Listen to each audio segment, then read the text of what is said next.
He was made flesh and dwelt among us, and we beheld his glory, the glory as of the only begotten of the Father, full of grace and truth. He, who being in the form of God, thought it not robbery to be equal with God, made himself of no reputation, and took upon him the form of a servant, and was made in the likeness of men. And being found in fashion as a man, he humbled himself, and became obedient unto death, even the death of the cross. We knew that he was a teacher come from God, for no man could do the miracles that he did unless God be with him. He spoke as one having authority and not as the scribes. Great multitudes followed him. He healed the lame. He caused the blind to see. He even healed the spotted leper. One day, he had needs go through Samaria, and being weary from his journey, he sat at Jacob's well, and it was about the 6th hour. Then I, a woman of Samaria, came unto the well to draw. He said, Woman, give me to drink. I said, How is it that thou, being a Jew, would ask of me, a Samaritan woman, to give thee to drink? The Jews had no dealings with the Samaritans. He said, If thou knewest the gift of God, and who it was that said unto thee, Give me to drink, thou wouldest asked of him, and he would have given thee living water. I said, Sir, thou hast nothing with which to draw, and the well is deep. Art thou greater than thy father Jacob, which gave us this well and provided water for himself and his family and all of his cattle? He said, Whoever drinks of this water will thirst again. But whoever drinks of the water that I shall give him will never thirst. I said, Sir, give me of this water that I thirst not, neither come hither to draw. He said, Go call thine husband. I said, Sir, I have no husband.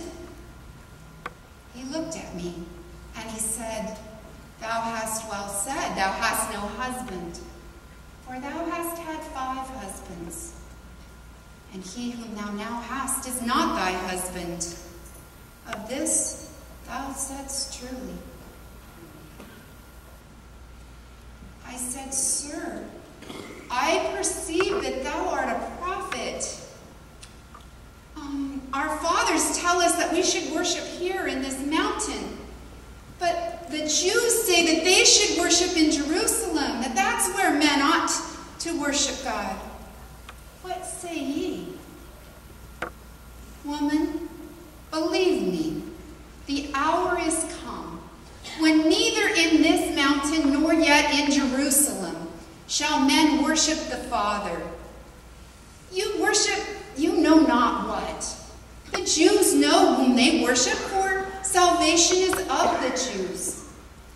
Believe me, the hour is come, yea, now is, when they that worship God will worship him in spirit and in truth. For the Father seeketh such to worship him thus.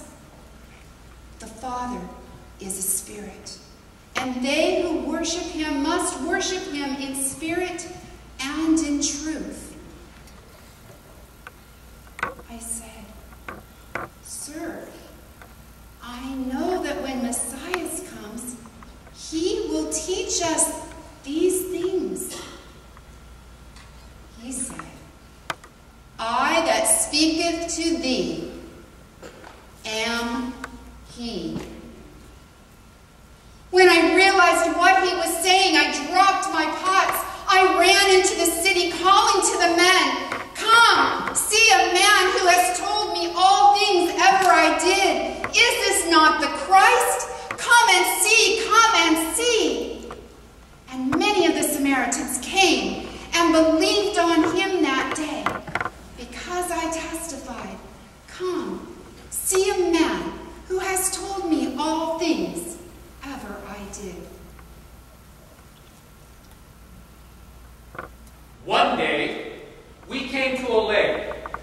Jesus said, "Let us pass over to the other side."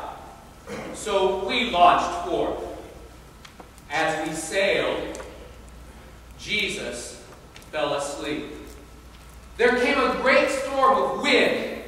The boat was covered with waves, filled with water. We were in jeopardy. We awoke him, saying, "Master, carest thou not that we perish?" He arose, rebuked the wind, and said, "Peace, be still." The wind ceased.